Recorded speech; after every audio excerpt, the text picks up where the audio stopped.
harga pasaran 12,800, kerajaan beli 25,000. Katanya sebab ada solar, ada LED, tingkap hidrolik. Tapi apabila kita tengok supplier sendiri kat TikTok berkata 12,800 untuk spek yang sama. Itu untuk kuantiti kecil. Kerajaan tempah lebih 7,000 unit, takkan makin banyak beli makin mahal. Ini logik siapa? Logik Elon Musk? Okey, kita kira 25,000 tolak 12,800, bezanya 12,200. Darab 7243.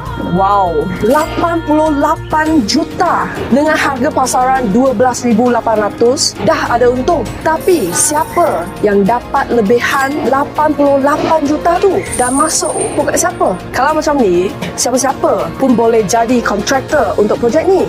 Ambil spek sama, markup sikit, untung berpuluh juta. Kementerian jawab, semua ikut prosedur. Kontraktor dipilih PBT mengikut tender terbuka. Tapi sebagai rakyat, kami ada hak nak tanya siapa pembekal-pembekal utama. Kedua, apakah rasional kerajaan untuk membeli dengan harga yang lebih mahal daripada harga pasaran? Ketiga, siapa yang dapat 88 juta lebihan tu? Kami tak menuduh, kami cuma bangkitkan persoalan yang rakyat ramai tengah tanya. 25,000 berbaloi ke? Siapa yang betul-betul untung? Peniaga kecil atau kroni besar? Tim rakyat akan terus cari satu-satu. Tapi kami perlukan anda semua.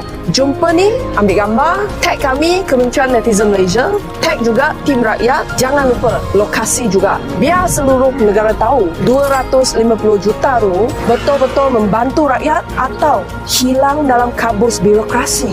Jangan terburu-buru untuk memandang video saya atau melabel saya tim rakyat.